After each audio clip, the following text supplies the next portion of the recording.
Nabi alaihi salatu wassalam terus membimbing umatnya agar mereka senantiasa beribadah kepada Allah, beramal soleh, termasuk di masa-masa dia sakit. Apalagi ibadah solat. Coba lihat ma'asyiral muslimin rahiman rahimakumullah. Sahabat Imran ibn Husain menceritakan, dahulu aku terkena penyakit bawasir, ambeien. Orang yang punya penyakit ini tidak bisa berdiri biasanya, tidak bisa berdiri. Duduk pun terkadang sulit. Lalu aku pun menanyakan kepada Nabi alaihi salatu wassalam tentang sakitku ini, bagaimana saya beribadah di saat sakit. Nabi kemudian bersabda, "Shalli qa'iman fa illam tastati' fa qa'idan fa illam tastati' fa 'ala janb." Atau kama qala Rasul alaihi salatu wassalam. Salatlah kamu dengan berdiri. Kalau tidak mampu, salatlah dengan duduk. Kalau tidak mampu, salatlah dengan berbaring. Salat adalah munajat seorang hamba kepada Allah. Dengan salat yang ia tegakkan, ketenangan, kelapangan akan dia raih meskipun dia sedang sakit, meskipun dia sedang tertimpa musibah. Sebagaimana dengan salat pula seorang akan terbentengi dari neraka Allah Jalla wa Ala. Rawal Imam Ahmad rahimahullah, Imam Ahmad meriwayatkan, Nabi alaihi salatu wasallam bersabda, "Man hafadha 'ala shalawatil khams, 'ala wudu'iha wa mawaqitiha wa ruku'iha wa sujudiha, yaraha haqqan lillahi 'alaihi, hurrima 'alan nar."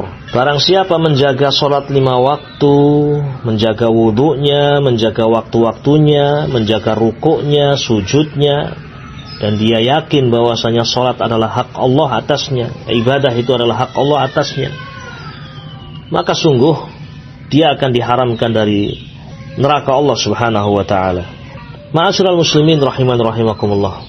Dan sebaik-baik teladan adalah Nabi kita Muhammad sallallahu alaihi wasallam. Di saat beliau sakit, beliau mencontohkan bagaimana beliau selalu beribadah kepada Allah. Di masa sakit beliau terus menyampaikan nasihat, beliau terus membimbing umat.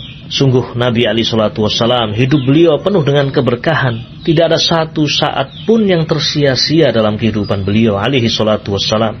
Termasuk di masa sakitnya, beliau terus beribadah kepada Allah. Terlebih perkara yang wajib seperti sholawatul hams, sholat 5 waktu. Ma'asyiral muslimin rahimani wa rahimakumullah. Berbicara tentang ibadah di saat sakit, kita menyadari bahwasanya orang yang sakit itu tidak seperti orang yang sehat, penuh dengan keterbatasan.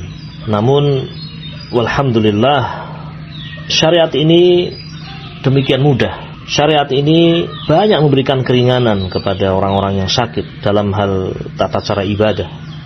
Orang yang sakit, kalau dia melihat ada hajat, dia boleh menjamak sholatnya.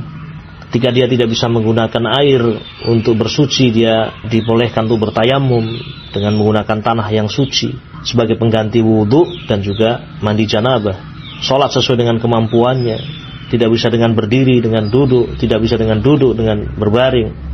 Bahkan dalam keadaan najis keluar pun, ya seorang sholat sesuai dengan kemampuannya. La yukallifullahu nafsan illa wus'aha. Sebagian pasien harus dipasang kateter yang menghubungkan dengan kandung kemihnya, sehingga keluarnya air kencing itu tidak jelas kapan, tidak terasa. Maka dia sholat dalam keadaan seperti itu. Dia berwudu atau bertayamum, kemudian dia sholat. Adapun air kencing kemudian keluar melalui kateter dalam keadaan dia tidak terasa. Nah, sholat dalam keadaannya seperti itu. Banyak kemudahan alhamdulillah yang biidnillahi azza wa jal menjadikan seorang mudah untuk terus beribadah kepada Allah di masa sakit.